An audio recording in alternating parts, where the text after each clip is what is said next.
Greetings, programs. This is Wretch. Welcome back to VTM Shadows of New York. And in the last episode, guys, Julia entered Double Spiral, the company responsible for her downward spiral and her eventually becoming a Lasombra. And we encountered Hope, who has changed quite a bit from the first game, but she is now in charge of the company. Julia was trying to get some more information about kind of all this stuff going on and Baron Callahan's death, and now she is back on the subway. Let's go ahead and see where the story goes from here.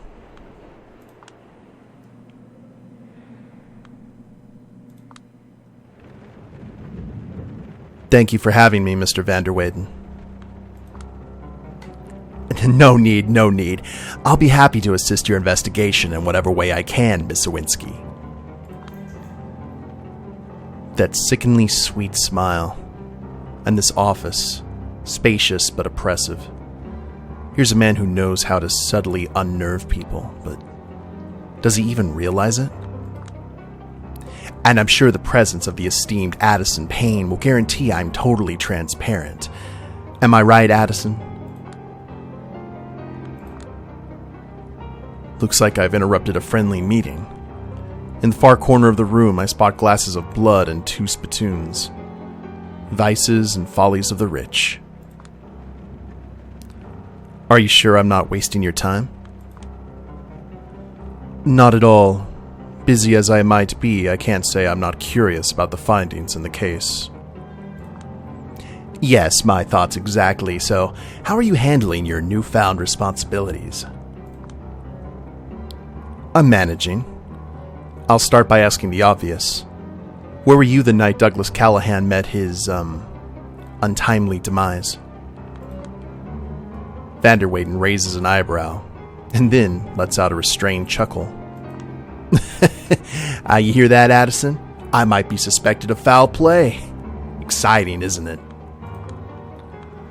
Carter, no antics, please. Just answer the question. Of course. Well, I was right here. Just like I told Prince Panhard, as much as I love to celebrate my power, sometimes one has to celebrate the amount of work piling up on their desk. So your alibi is, you were right here. Alibi? Yes, I suppose. Can anyone back up your story? Well, I did make a few business-related phone calls as I was working, so there's that. That doesn't really answer my question, does it? He regards me with a stare reserved for a troublesome child. Miss Sawinski, this right here is my private little fortress, a space specifically designed to make me focus. I don't really let people in to break that focus. Aside from occasional esteemed guests such as yourselves, of course, and a few wonderful Mexican women responsible for the cleaning duties. So you don't have an alibi?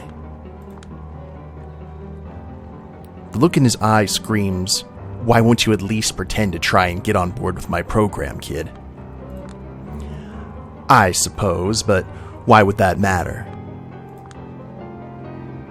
Because I found something that belongs to you on the victim's person. Pardon me? Took the words right out of my mouth.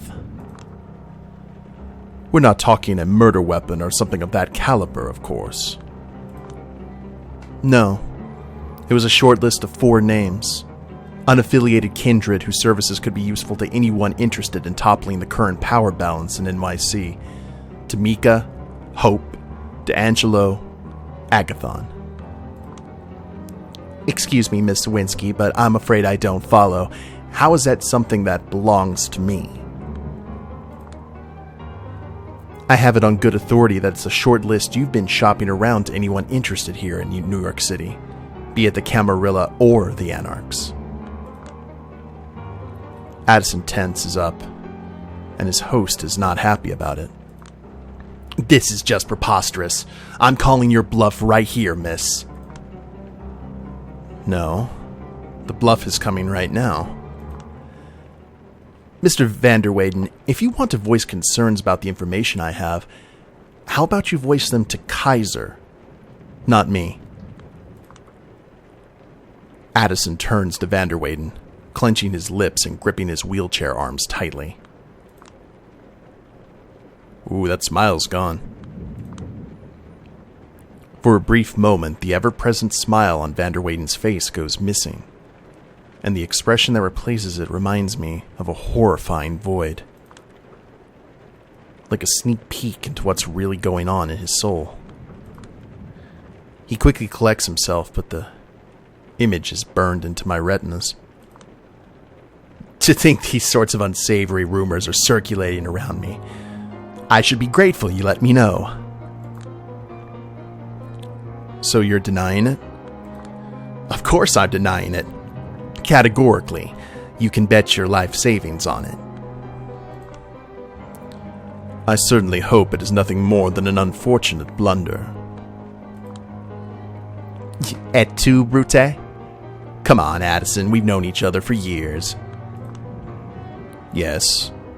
And what about it? I will... Sweet Jesus, Addison, I'll get back to you in a second. Any more questions, Miss Sawinski? Any of the names on the list sound familiar to you? No. Well, I mean, yes.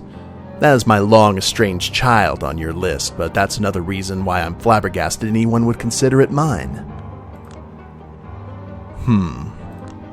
I see. Well, I hope you understand why I'm considering you a prime suspect now. Yes, and I swear to clear my good name as soon as possible. Scout's honor. Any more questions? I'm good for now. Sheriff Al-Azmai will probably contact you later. I'll get in touch with him myself, ASAP. Once again, thank you for your work. He extends his hand toward me, practically forcing me to shake it. Then he puts his hand on my shoulder to lead me to the door. All too eager to see me off? Out of sheer curiosity, Mr. Vanderweyden, I have one more question. It may be a bit random. I really didn't need to ask it, but I wanted him to die inside for a moment. Of course, my dear. His slightly strained tone suggests I may have succeeded. You seem like a person who couldn't live outside of NYC. By chance, have you listened to Howard Stern's talk show after the World Trade Center fell? A tad unsure, but once again, a carefully controlled chuckle escapes his mouth. Well, geez, that is random, but well... New York born and raised, just like you said. Of course I did. Your opinion? Same as everyone else. It was a spiritual guidance we needed that day, coming from the unlikeliest of places. A visceral response that verbalized everything we felt. A beautiful moment of unity. Not that I'm into lowbrow jokes about Pamela Anderson and the typical shock value the show tended to offer, but as far as I'm concerned, Howard did an indispensable thing that day. Why are you asking? No particular reason. I thought it might give me some insight into the kind of person you are. Well, that's the kind of person I am. Just your average New Yorker. So it seems. Well, then I'll leave you and Mr. Payne to your plans of conquering the city. Conquering the... Now that's spicy. Addison, I love this girl. She's gonna go far, I'm telling you. She's got that spunk, that glint in her eye. Goodbye, Miss Sawinski. I wish you a pleasant respite, and a swift success in your investigation. Good night. I make it a point to bow to Addison's servant, not the man himself. Doubt he even noticed, but at least these invisible displays of rebellion make me feel a little better about myself. Alright. The faster I leave, the better. Julia? Father? How are you holding up? I'm fine.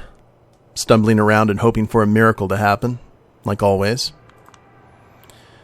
Well, no better place to ask for a miracle than behind these gates, you know. So I hear. As I pass him to report about Aisling and Agathon, I look around, but Benoit's nowhere to be seen.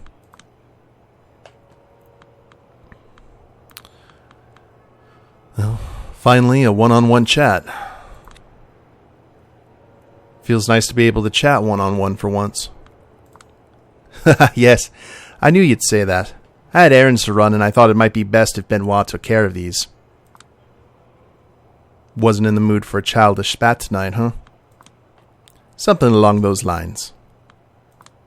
Listen, can't you think of something to placate him?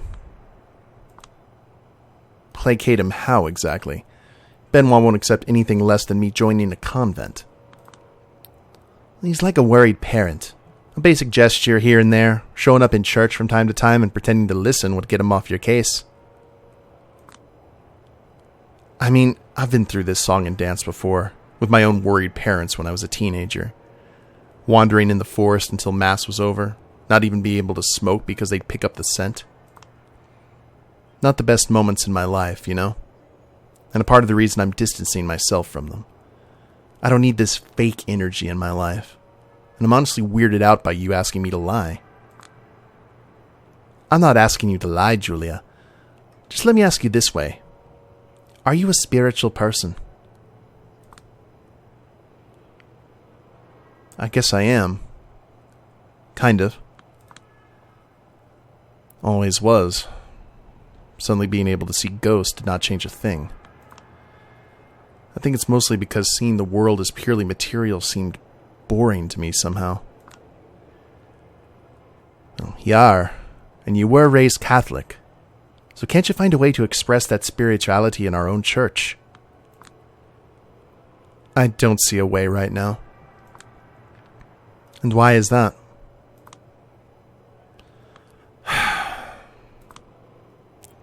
Too many people who think my soul needs to be saved because I live with a woman, for starters. I don't know. There are a lot of reasons.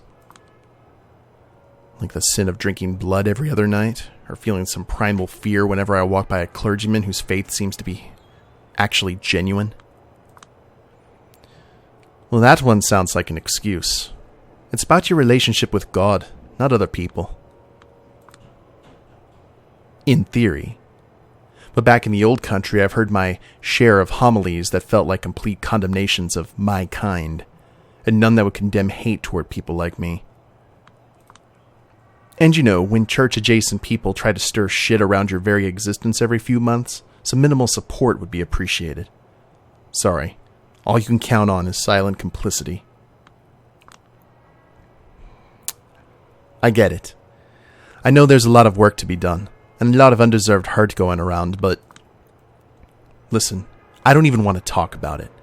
I fucking hate the tone I use when I talk about it. I sound preachier than those preachers, and my biggest dream is just not to give a shit. But I remember things. Like the story about a guy from my hometown. Most macho guy around, with a jaw you could sharpen a knife on. He became an actor in Warsaw. Very successful, deservedly so. The capital might not be NYC, but it's still a big city, and big cities go to the heads of bumpkins like us. In his case, it resulted in a dream of coming out to his parents. He was surrounded by all these stories of openly queer people, played one even, so he thought he had a chance of making it work. So he goes back to his town, tells everyone he's going to live his truth. His dad, a ruling party adjacent businessman, curses him. His uncle takes him into the bushes and starts to destroy him physically. It's so bad, he gets put in the ICU. His face and jaw get ruined. For good. Fast forward a year or two. With his career over, the guy is stuck in his parents' rustic house. With no other path to follow, he turns to God, who tells him to forgive his kin. Everything is fine again. Angelic choirs sing of divine mercy. A kind-looking priest talks about protecting our families. A man sits in the front row of the church. A disfigured smile on his face. But that story alone didn't drive me away. One time, when I saw how blissful he was, I could swear he was actually able to hear God whispering to him. He looked like a saint. It fucked me up so bad I left. I feel nauseated now. Maybe I'm still reeling from hearing about Kara and Jesse Montgomery. Now, if we could never talk about it again, that'd be great.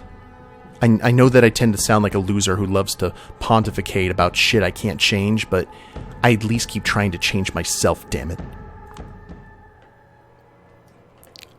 I won't offer empty platitudes, but I think I understand what I was meant to understand. I hope I haven't insulted you in any way. Whatever. I've learned not to hold people responsible for what the rest of their organization is doing. It'd be hard looking in the mirror otherwise. Not that there's much I could see in the mirror right now. I'm just wondering about one thing. There's always a cross on your chest. I like how it goes with my outfit.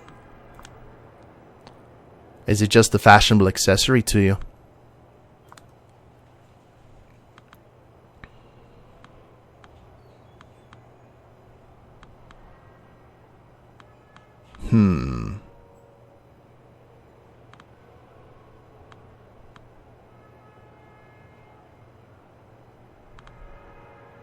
I think she'd probably want to end this conversation now. Good night, Father.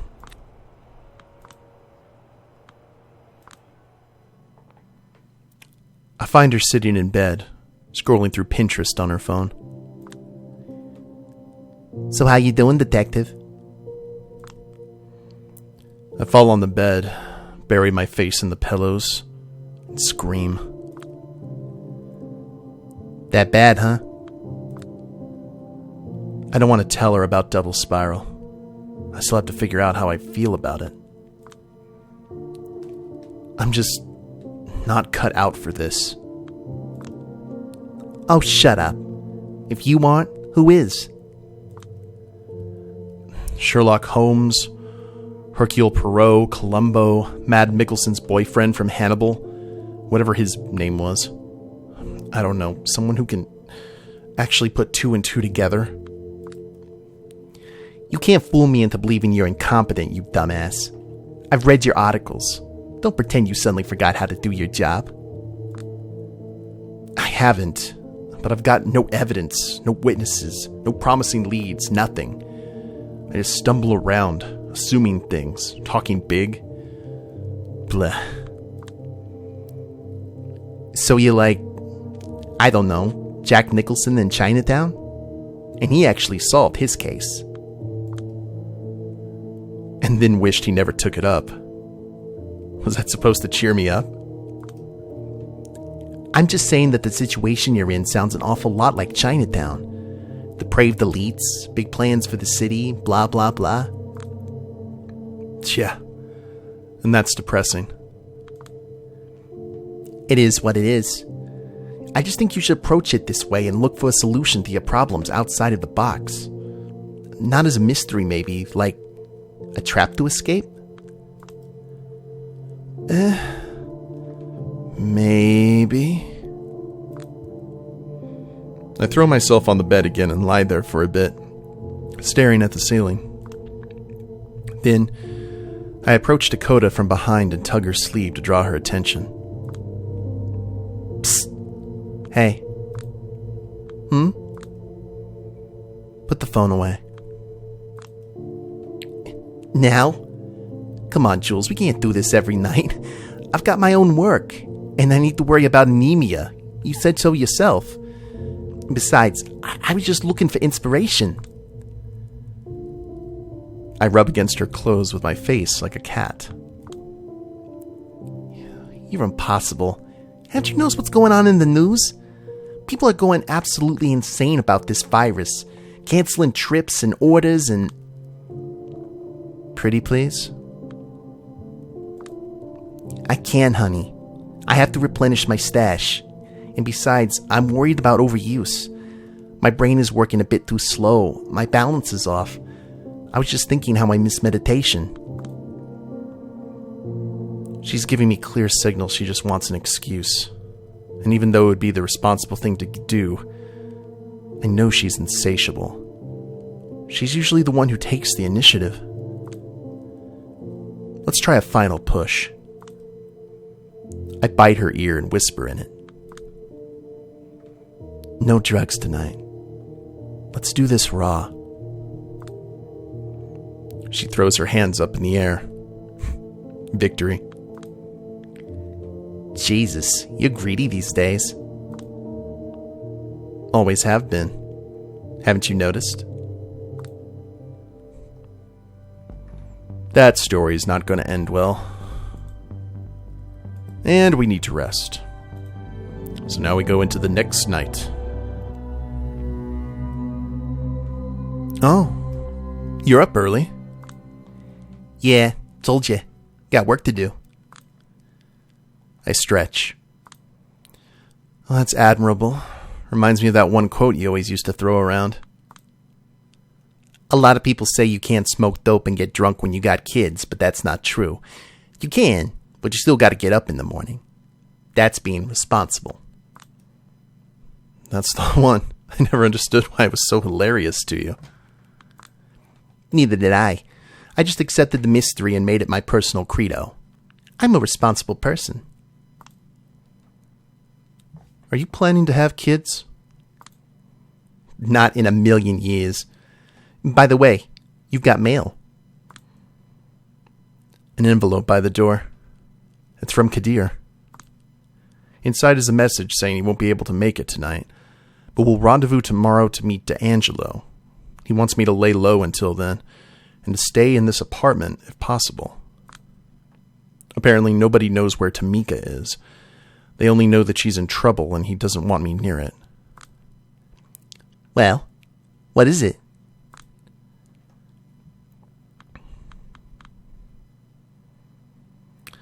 Got the next lead to investigate. Looks like I need to hit the town. Probably useless, but the investigation continues. It would be fun to spend some more time together, you know? Dakota, you know this is important to me. I know. But I like to know I'm important to you as well. That makes two of us. In just a few more days, I'll find the killer, kick his ass, get a promotion, and we'll do something we've never done before. Like what? Good question. I'll think of something. For now, catch up with your work. I need to get going. Fine. Good luck. Stay safe. You know it. This place is weirdly empty tonight. Oh well. I'll have the usual. I feel there's a big, what are we doing in this relationship talk coming if I don't change my ways. Honestly, I'm kind of surprised it hasn't already happened, but most of the time Dakota has seemed happy enough just listening to the stories of my unlife. Even if it's all boring and normal to me, it's exotic and engrossing to her. I guess I have that going for me. Oh well. I have no idea what to do tonight, so I'll just do the obvious thing and wing it. These vagabond shoes are longing to stray right through the very heart of it, or however it went. Time to lose myself in these busy streets and pray that the answers I'm looking for are out there. And if they're not, maybe I'll at least find some amusement or blood instead. Now, we have not fed for quite some time. Prince of Cats. I need to resolve this thing with Dakota, as if going around in circles on behalf of the court wasn't stressful enough. Maybe a visit to some quiet neighborhood will help clear my head. Camera shyness. No, I don't want to be part of your goddamn interview. Look, can I not be bothered for one goddamn second? You're not listening. Oh man, this is, None of those look particularly good. Out of these two options, I think Prince of Cats, which is a nice Tybalt reference from Romeo and Juliet, seems interesting. Looks like we may get into a scrap, though, if we go through some quiet neighborhood that's anything but. Yeah, but let's go take a walk, clear our heads. What could possibly go wrong? There it is. The distinct vibe of Manhattan's residential area. And an unmistakable scent of casserole enveloping the surroundings in a heavenly aura? The atmosphere of desolation makes it feel more like purgatory, though. There's not a single soul in sight, and... oh, crap. Looks like I'm not alone after all. Some guy exerts himself climbing a nearby tree. I instinctively take a step into the shadows to remain outside his line of sight, but I can barely see anything from where I stand. Let's move closer, see what guy's doing in the tree. My inner voyeur is squirming for more details. I move a few steps closer, keeping to the shadows. For a good while, all I can hear is heavy panting. Oh, come on, dude, this oak isn't even that tall. Sure looks like it's the first time the guy ever tried climbing a tree. It takes a long time for the mysterious trespasser to steady his breath and carry on. As soon as he crawls out of the tree's crown, the dim streetlight lights to reveal the face of a young guy in his early 20s. Against the spectacular night sky and with his exaggeratedly tormented romantic gaze, he truly looks like a hero befitting the cover of a Harlequin paperback. Oh, we're about to see a rendezvous here. He sizes up one of the longer branches. It seems sturdy enough, and nearly reaches a narrow window on the second floor. Still, the guy is hesitant. All right, no biggie, just eyes on the prize. He moves a few steps along the branch, his feet slipping every other step on his way to the window. By some inexplicable fluke, he manages to keep his balance. Once he makes it far enough, the branch slowly bends under his weight. He kneels down, probably calculating his chances to make it over to the windowsill. My guy, if you pull this off, it'll be a legit miracle. What? Is somebody there? Ah, shit. Should have been more careful. The trespasser pivots rapidly, startled by the sound of my voice. Just as he notices me, he loses his footing and dives straight into the front yard of the nearest house. Ah, shit. He drops to the ground with a muffled thump. Lucky for him, the lawn hasn't been trimmed for a while, and the tall grass cushions his landing. Somewhat. As soon as he recovers, the guy gets up and starts limping toward the fence. He tries to climb over, but quickly ends up back on the ground, clutching his leg in pain. He turns to me and starts begging under his nose. Hey, you! Ah, shit! Look, please, I'm hurt. Can you do me a solid and open the gate? Well, with his ankle twisted, he's not going to get out of this mess on his own. And it's not like I'm particularly law-abiding.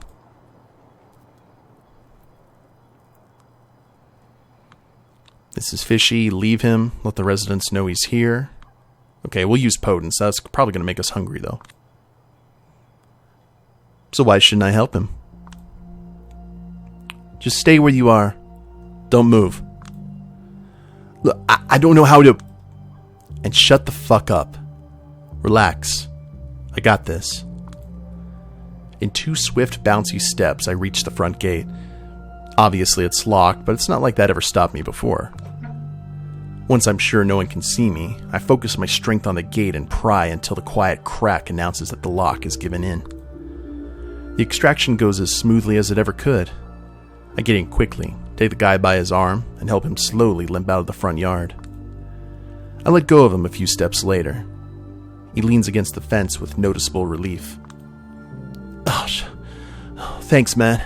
I really appreciate it. The hell were you doing up there? Well, this is embarrassing. More than falling on your ass like that? He chuckles lightly and looks up at the window, the same one he was trying to reach a few moments ago. This is gonna sound pathetic as hell, but my crush lives in this house. Her shithead father kinda hates my guts, so we get together in secret. Because of her folks nagging, she can't seem to make up her mind about us. She explicitly told me not to swing by her house, but you thought it was a good idea to climb up the walls of her keep like a goddamn Prince Charming and break your neck in her front yard? My remark really gets to him. Yeah, but what can you do? Well, what can I do? Give up on her, when in my heart of hearts I know she loves me just as much as I love her? Ooh, man, this kind of hits close to the bone. It ain't easy being this cheesy. She's got you good, huh? That she does. Well, a feeding opportunity. Yeah.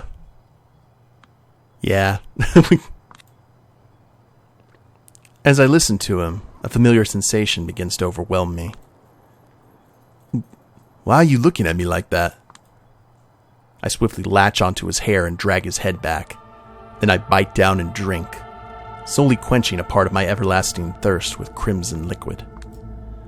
As I release his listless body, the feeling of being watched strikes all my senses at once. I instinctively look up and notice the mortified face of a young girl looking down at us from the window. Fuck. Tell me she didn't see. How dare you? And in front of my house? Daddy was right. You're a piece of shit, Prince. You... Just stay away from me. She shuts her window fiercely enough to break one of the panes. Well, at least she didn't understand what really transpired.